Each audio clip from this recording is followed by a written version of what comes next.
ठाकुर जी का अहंकार इस फैसले को मानने के लिए तैयार नहीं था। वो गुस्से से बोली, माफी? और वो भी इन चारों से? कभी नहीं। लेकिन दुर्गा देवी ने उनकी ओर तीर जैसी नजरें डालते हुए कहा, तो फिर तैयार हो जाओ इस घर से बाहर जाने के लिए, क्योंकि इस घर में मेरी बहुओं का अपमान करने वालों की कोई जगह नहीं है। यह सुनते ही पूरा माहौल गर्मा गया। पोल्टू घुटनों के बल बैठ गया। उसकी आंखों से आंसू बहने लगे। उसने कांपती आवाज में कहा, माँ, गलती हो गई, मुझे माफ कर दीजिए। अहाना भाभी, चारू दीदी, मीता, मंजरी, मैं आप सबसे हाथ जोड़कर माफी मांगता हूँ। दोबारा ऐसी गलती नहीं होगी। लेकिन सबकी निगाहें अब ठाकुर जी पर थीं। उनका चेहरा सफेद पड़ चुका था। वो बुरी तरह से हिल गई थीं। उनके अंदर का अहंकार टूटने लगा, लेकिन फिर भी उनके होठों से शब्द नहीं निकल पा रहे थे। दुर्गा देवी उनके पास जाकर बोली, ठाकुर जी, अब भी वक्त है। बहुओं से माफी मांग लो और इंसानियत का सबूत दो, वरना मेरी कसम खाती हूँ तुम्हें और तुम्हारे बेटे को इसी वक्त इस घर से बाहर निकाल दूंगी। ठाकुर जी की आंखों में आंसू आ गए। उनकी सारी अकड़ धरी रह गई। आखिरकार वो भी झुक गईं। कांपते हुए हाथ जोड़कर बोली, अहाना, बेटियों, मुझे माफ कर दो।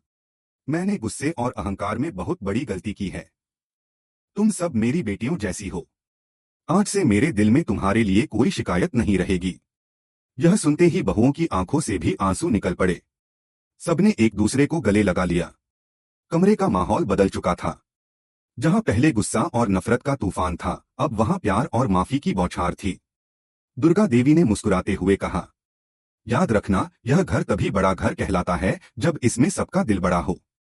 और मेरी चारों बहुएं इस घर की शान हैं। जो इन्हें अपमानित करेगा वो इस घर में एक पल भी नहीं रह सकता। मोहल्ले के लोग भी तालियां बजाने लगे। चारों बहुएं सिर ऊंचा करके खड़ी थीं।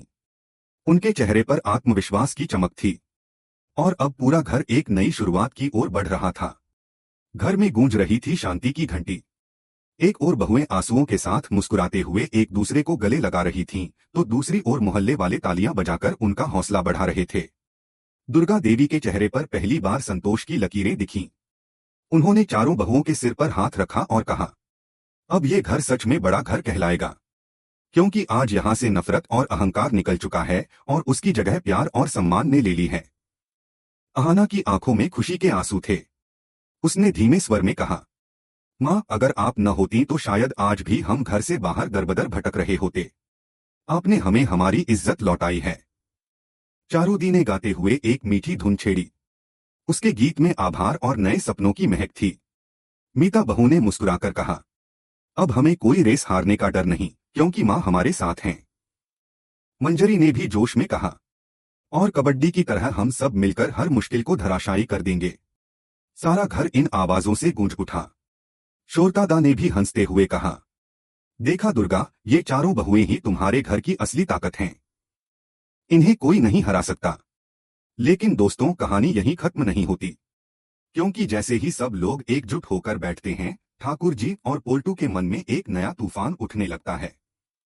बाहर से तो उन्होंने माफी मांग ली, लेकिन अंदर उनका अहंकार पूरी तरह खत्म नहीं हुआ है। ठाकुर जी चुपके से पोल्टू से कहती हैं, देख, हम तुम्हें माफ करते हैं, लेकिन याद रखना, भरोसा टूटा तो यह घर तुम्हें कभी स्वीकार नहीं करेगा। दुर्गा देवी ने हाथ उठाकर सबको शांत किया। अब से यह घर वही होगा जो पहले था, प्यार, सम्मान और रिश्तों की डोर से जुड़ा हुआ। कोई भी औरत इस घर से बेदखल नहीं होगी। और अगर किसी ने दोबारा ऐसा किया तो उसे मेरा गुस्सा झेलना पड़ेगा। सबके चेहरे खिल उठे। बहुएं दौड़कर दुर्गा देवी से लिपट गईं। उनकी आंखों में राहत के आंसू थे। पूरा माहौल एक बार फिर से खुशियों में बदल गया। लेकिन अंदर ही अंदर ठाकुर जी के मन में साजिश की आग सुलग रही थी। उन्होंने मन ही मन कसम खाई, यह तो बस शुरुआत है, अभी मेरी चालें बाकी हैं। एपिसोड यहीं खत्म होता है और दर्शकों के मन में सवाल छोड़ जाता है, क्या पोल्टू सचमुच सुधर जाएगा?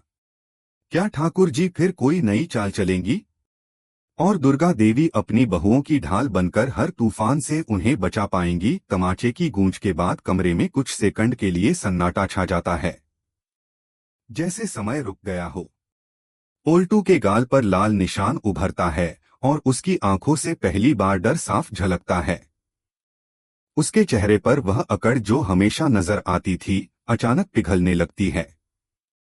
ठाकुर जी, जो अब तक हमेशा अपनी आवाज और रौब से सबको दबाते आए थे, वो भी इस दृश्य को देखकर घबरा जाते हैं। कमरे की हवा में तनाव इतना गाढ़ा हो चुका है कि सबकी सांसें थम सी गई हैं। दुर्गा देवी की आंखों में आग जल रही है।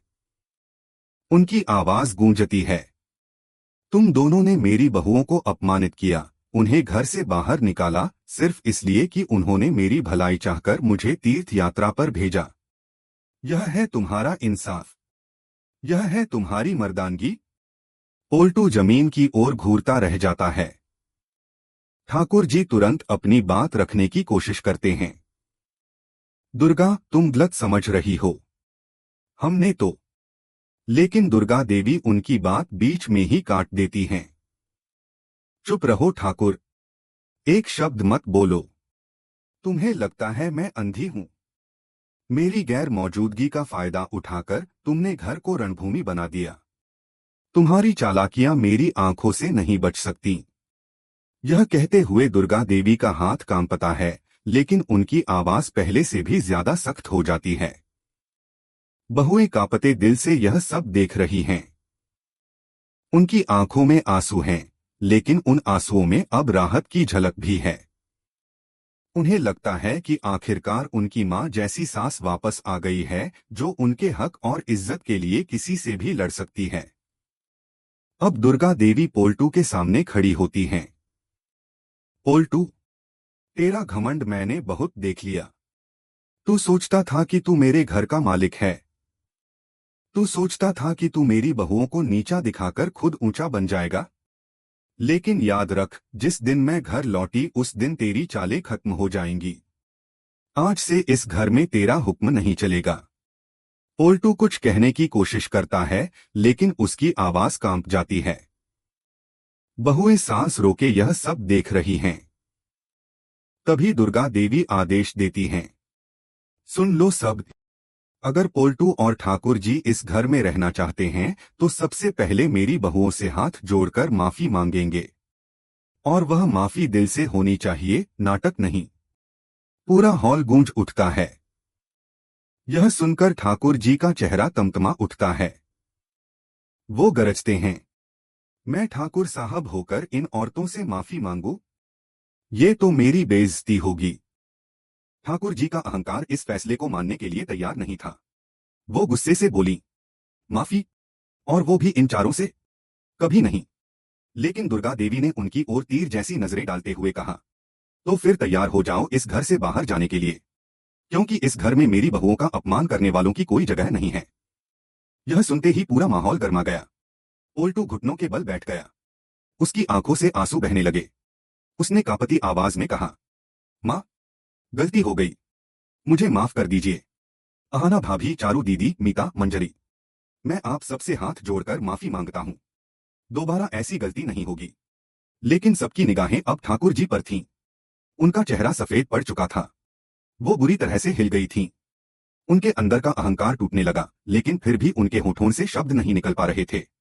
दुर्गा देवी उनके पास जाकर बोली, ठाकुर जी, अब भी वक्त है। बहुओं से माफी मांग लो और इंसानियत का सबूत दो, वरना मेरी कसम खाती हूँ तुम्हें और तुम्हारे बेटे को इसी वक्त इस घर से बाहर निकाल दूंगी।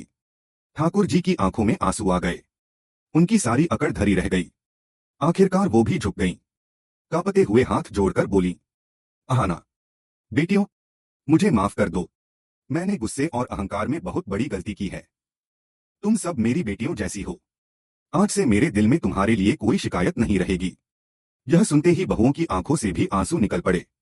सबने एक दूसरे को गले लगा लिया। कमरे का माहौल बदल चुका था। जहां पहले गुस्सा और नफरत का तूफान था, अब वहां प्यार और माफी की बौछार थी। दुर्गा देवी ने मुस्कुराते हुए कहा, याद रखना, यह घर तभी बड़ा घर कहलाता है जब इसमें सबका दिल बड़ा हो। और मेरी चारों बहुएं इस घर की शान हैं। जो इन्हें अपमानित करेगा वो इस घर में एक पल भी नहीं रह सकता। मोहल्ले के लोग भी तालियां बजाने लगे। चारों बहुएं सिर ऊंचा करके खड़ी थीं। उनके चेहरे पर आत्मविश्वास की चमक थी। और अब पूरा घर एक नई शुरुआत की ओर बढ़ रहा था। घर में गूंज रही थी शांति की घंटी। एक ओर बहुएं आंसुओं के साथ मुस्कुराते हुए एक दूसरे को गले लगा रही थीं, तो दूसरी ओर मोहल्ले वाले तालियां बजाकर उनका हौसला बढ़ा रहे थे।